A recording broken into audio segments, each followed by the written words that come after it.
Hello दोस्तों, कुछ तकनीकी प्रॉब्लम की वजह से हम आप सबों से कुछ दूर थे, लेकिन अब विश्वास दिलाते हैं हम आप सबों के साथ रहेंगे। आज हम शुरुआत करते हैं 10वीं क्लास के कक्षा 10 के गद्य खंड का पहला चैप्टर है श्रम विभाजन और जाति प्रथा। श्रम विभाजन और जाति प्रथा, जिसको बाबा साहब भीमराव अंबेडकर ने अपने पवित्र हाथों से लिखा है। चलिए दोस्तों, सबसे पहले हम इसका मतलब समझ लेते हैं। श्रम विभाजन है क्या और जाति प्रथा है क्या, इसकी विधा आपको मैं बता दूं। इसकी विधा निबंध है। इसकी विधा क्या है? निबंध है। मेरे दोस्तों, हम सबसे पहले गद्य खंड का प्रथम चैप्टर पढ़ने से पहले सबसे पहले हम बाबा साहब भीमराव अंबेडकर के बारे में जानेंगे, क्योंकि वो एक महापुरुष नहीं थे। उन्हें मानव मुक्ति का पुरोधा कहा जाता है। उन्हें सबसे पहले उनका हम पाठ परिचय, लेखक परिचय पढ़ लेते हैं।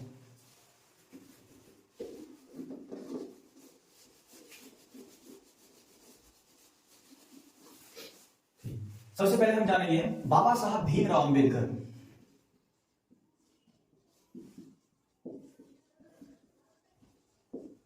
बाबा साहब भीमराव अंबेडकर, इनका जन्म 14 अप्रैल 1891 में मध्य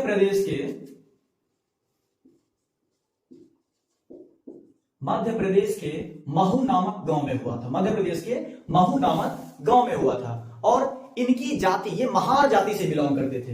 इनकी जाति क्या थी दोस्तों? महार। इनकी जाति जिसे हम डोम जाति से कहते हैं। और इनके पिता, पहले मैं इनके बारे में जान लेता हूं, उसके बाद इन्होंने इस पाठ के जरिए हम सभी को क्या बताने का प्रयास किए हैं उस चीज को समझेंगे। सबसे पहले देखते हैं इनके पिता सूबेदार थे। इनके पिताजी का नाम था रामजी सकपाल। और इनकी माता भीमाबाई थी। और इनकी पत्नी रमाबाई। कहा जाता है दोस्तों, हम बाबा साहब भीमराव अंबेडकर के बारे में जितनी चर्चा करें वो कम होगा, क्योंकि ये एक सामान्य इंसान नहीं थे। ये मानव मुक्ति के पुरोधा, जिन्हें महान आत्मा कहा जाता है। मेरे दोस्तों, बाबा साहब भीमराव अंबेडकर का जन्म 14 अप्रैल 1891 को मध्य प्रदेश के महू नामक गांव में हुआ था। आप सभी को अच्छी तरह से पता है। इनकी जाति क्या थी? महार जाति थी। महार थी। और इनके पिता रामजी सकपाल थे। इनकी माता भीमाबाई और इनकी पत्नी रमाबाई। इनकी 2 शादी हुई थी। इनके पिताजी की भी 2 शादी हुई थी। इनके पिताजी की पहली पत्नी जो थी, उनका देहांत हो गया था। और जब बाबा साहब भीमराव अंबेडकर का जो विवाह हुआ, इनका पहला विवाह मैट्रिक से पहले हो चुका था। मात्र 15 वर्ष की आयु में हुआ था। तो उनकी पहली पत्नी का देहांत हो गया था, निधन हो गया था। और मैं आपको बता दूं, अभी हम बाबा साहब का परिचय पढ़ रहे हैं। एक एक करके आपके हर एक प्रश्नों का हल निकाल देंगे, एक भी डाउट नहीं बचेगा। चलिए मेरे दोस्तों, अब चलते हैं इनका निधन 6 दिसंबर 1956 को दिल्ली में हो गया था। इनका निधन 6 दिसंबर 1956 को कहां हो गया था? दिल्ली में हो गया था। तो प्यारे बच्चों, आप लोग इतना दूर तक समझ लीजिए। अब हम आगे चलते हैं। ये इनके बारे में कहा जाता है ये मानव के रूप में थे, पर ये मानव नहीं थे। आज बाबा साहब भीमराव अंबेडकर ने जो हमारे समाज को दिया, जो हमें दिया, हम लोग हजारों लाखों जन्म भी ले लेना, इनके एहसान को पूरा नहीं कर पाएंगे। मेरे प्यारे बच्चों, अब हम चलते हैं। ये था हमारे बाबा साहब भीमराव अंबेडकर का लेखक परिचय। अब चलिए, सबसे पहले बाबा साहब भीमराव अंबेडकर ने अपनी प्राथमिक शिक्षा पूरी किया। और जब इन्होंने अपनी प्राथमिक शिक्षा पूरी कर ली, तो उस समय वहां के बड़ौदा नरेश, मध्य प्रदेश के बड़ौदा में महू नामक गांव था। बड़ौदा के राजा, नरेश कहा जाता है राजा को। बड़ौदा नरेश ने इन्हें प्राथमिक शिक्षा पूरी होने के बाद 25 रुपया प्रति माह देना शुरू कर दिए। बाबा साहब भीमराव अंबेडकर को कौन? बड़ौदा नरेश 25 रुपया प्रति माह देना शुरू कर दिए। क्यों? पढ़ने के लिए। और ये मात्र 25 रुपए में ये अपनी उच्चतर शिक्षा प्राप्त करने के लिए दोस्तों ये अमेरिका चले गए। ये कहां चले गए? अमेरिका। और ये अमेरिका के न्यूयॉर्क शहर में चले गए। अमेरिका के न्यूयॉर्क शहर में चले गए। वहां जाके इन्होंने अपना उच्चतर शिक्षा प्राप्त किया। वहां जाके इन्होंने क्या किया? अपनी उच्चतर शिक्षा प्राप्त किया। और मेरे दोस्तों, और यहां से इनकी शिक्षा जब पूरी हो गई कि वापस नहीं आए, ये वापस नहीं आए। वहां से और उत्तम किस्म की शिक्षा प्राप्त करने के लिए ये इंग्लैंड चले गए। कहां चले गए? इंग्लैंड चले गए। मेरे दोस्तों, इंग्लैंड में कौन सा शहर? लंदन चले गए। इंग्लैंड में लंदन, वहां जाके बाबा साहब भीमराव अंबेडकर ने अपनी शिक्षा पूरी की। और वहां से जब आए कि इंसान अकेले थे, ये इंसान अकेले थे, इन्होंने दर्द को झेला था, इन्होंने दर्द को झेला था और इन्होंने इस सामाजिक पीड़ा को सहा था। और प्यारे बच्चों, मैं आपको बता दूं, इनके जीवन में जितना दुख था, कहा जाता है इनको, ये जिस वर्ग में पढ़ते थे ना, जिस कक्षा में, उस कक्षा में इन्हें बेंच पर बैठने की आजादी नहीं थी। ये बेंच पर नहीं बैठते थे। ये हमारे समाज की स्थिति थी। इनको ना बेंच पे बैठने दिया जाता था और इनको अपने क्लास के कोने में बैठाया जाता था। मेरे प्यारे बच्चों, अब आप लोग बताइए, आपके जीवन में ज्यादा कष्ट है या फिर बाबा साहब भीमराव अम्बेडकर के जीवन में कष्ट है? लेकिन इन्होंने कुछ नहीं किया। ये सब कुछ को सहते हुए अपनी शिक्षा की ओर ध्यान दिया।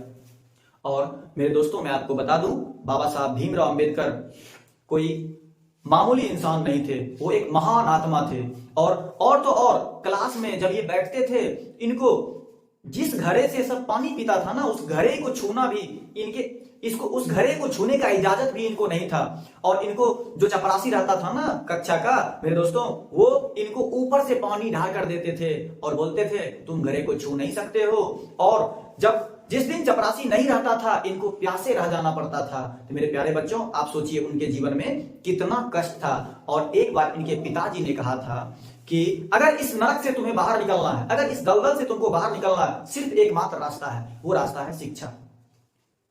मेरे प्यारे बच्चों, शिक्षा एक ऐसा रास्ता है जो एक दिन में नहीं बदलेगा, लेकिन एक दिन जरूर अभी आप शिक्षा को टाइम दीजिए, आगे चल के यह आपके वक्त को बदल देगा।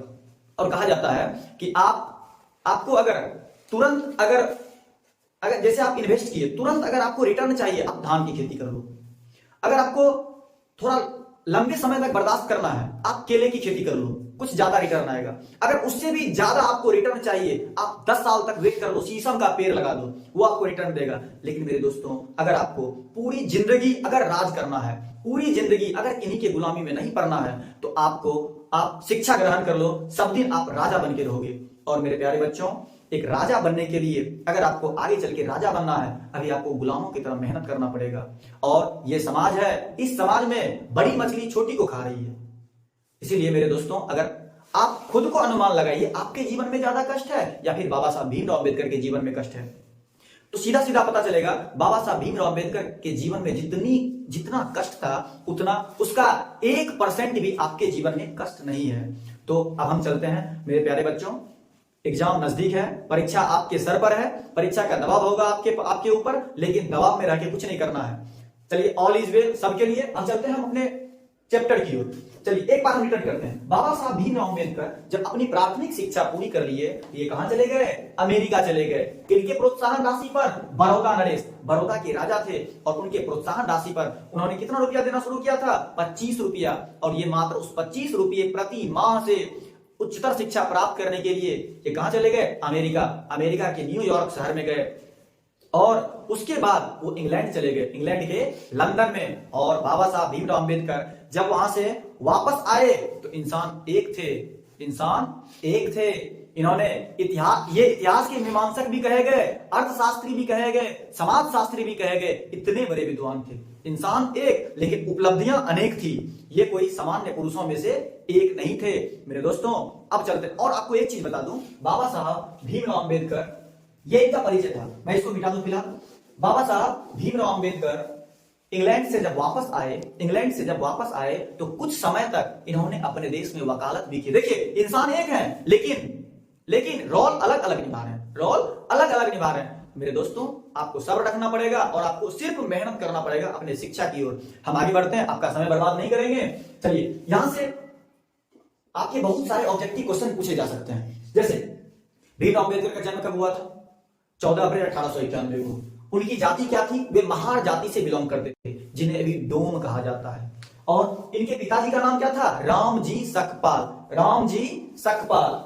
माता भीमाबाई। माता कौन थी? भीमाबाई। और इनकी पत्नी रमाबाई थी। और लास्ट में मेरे प्यारे बच्चों, इनका निधन हो गया था कब? 6 दिसंबर 1956 को दिल्ली में। लेकिन उससे पहले आपको एक और चीज मैं बता दूं इनके बारे में। ये जब इन्होंने स्वदेश में कुछ दिन तक वकालत भी किया। इन्होंने स्वदेश में क्या किया? कुछ दिन तक वकालत भी किया। लेकिन थोड़ा सा मैं मिटा लूं और मेरे दोस्तों हम आगे बढ़ेंगे। और जब ये वहां से वापस आए इंग्लैंड से जब वापस आए, इन्होंने अपने पवित्र हाथों से कुछ रचना लिखी। बाबा साहब भीमराव अम्बेडकर समाज को जगाने के लिए कुछ पवित्र रचना लिखी, जिसमें देखेंगे सबसे पहले इन्होंने पहला रचना लिखा the caste in India. The caste in India, ध्यान दीजिएगा, द कास्ट इन इंडिया। कोई दिक्कत आपको? और दूसरा जेनेटिक्स एंड डेवलपमेंट। और दूसरा इन्होंने लिखा जेनेटिक्स एंड डेवलपमेंट। मेरे दोस्तों आप बोलेंगे सर आप पढ़ा हिंदी रहे लेकिन लिख आप इंग्लिश में रहे। लेकिन मेरे प्यारे बच्चों यहां बात समझने की है। आप वहां एग्जाम में क्वेश्चन आप समझ के हिंदी में कीजिएगा, लेकिन नाम ये सिर्फ नाम है, इसका कोई अर्थ मैं नहीं बता रहा हूं आपको। कोई दिक्कत? चलिए आगे बढ़ते हैं। इनकी पहली रचना द कास्ट इन इंडिया, दूसरा था जेनेटिक्स एंड डेवलपमेंट, और तीसरा the untouchables. The untouchables, the untouchables. चलिए, और एक और रचना था इनका who are Shudras. Who are Shudras. और एक इन्होंने अनेक रचना लिखी। इन्होंने अनेक रचना, कोई भाषण में था, कोई निबंध था, लेकिन ये अपने बौद्धिक क्षमता और अपने कलम से भी इन्होंने समाज को जगाने का प्रयास करते रहे। चलिए, हु आर सुद्राज। एक और Buddhism and communism. Buddhism and communism, ये सब इनकी रचना थी। और बुद्धिज्म एंड कम्युनिज्म और Buddha and his Dhamma. Buddha and his Dhamma. मैं बताता हूं प्यारे बच्चों, इनकी अनेक रचना थी। सब मैं लिखना शुरू करूं तो मेरा जीवन खत्म हो जाएगा, लेकिन मैं इनके विचारों की व्याख्या मैं पूरे जीवन में ना कर पाऊंगा। ये इतने महान व्यक्ति थे। और मेरे दोस्तों मैं आपको बता दूं इनकी और भी रचना थी the thoughts and linguistic its states, और the rise and fall of the Hindu women. The rise and fall of the Hindu women. और जिनमें से एक विख्यात भाषण था इनका, जिनमें से ये सभी रचनाएं थी इनकी, और इनमें से एक विख्यात भाषण था जो कि बाबा साहब भीमराव अंबेडकर सन 1936 में लाहौर में देने वाले थे। बाबा साहब भीमराव अंबेडकर सन 1936 ईस्वी में इनकी एक रचना थी जिसका नाम था the annihilation of caste. The annihilation of caste, ये इनकी प्रमुख रचनाएं थी। और 1936 में ये कहा देने वाले थे? राष्ट्रीय सम्मेलन के अवसर पर लाहौर में देने वाले थे। कहां देने वाले थे मेरे प्यारे बच्चों? ये लाहौर में देने वाले थे। ये इनकी रचनाओं में से सबसे प्रमुख रचना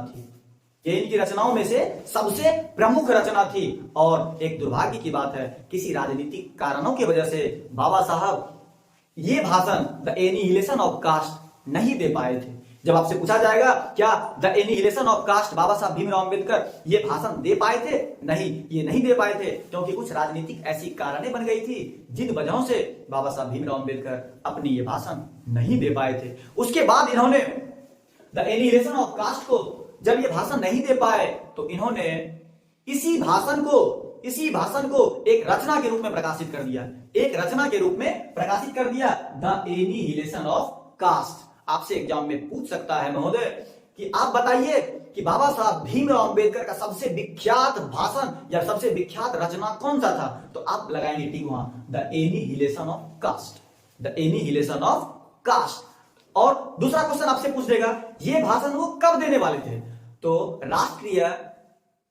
राष्ट्रीय सम्मेलन के अवसर पर लाहौर में देने वाले थे। तो महोदय आपके मन में एक और सवाल आ रहा होगा, बाबा साहब भीमराव अंबेडकर थे तो भारत के, तो लाहौर क्या करने गए थे? तो मैं आपको बता दूं उस समय पूरा भारत और पाकिस्तान एक था, और पाकिस्तान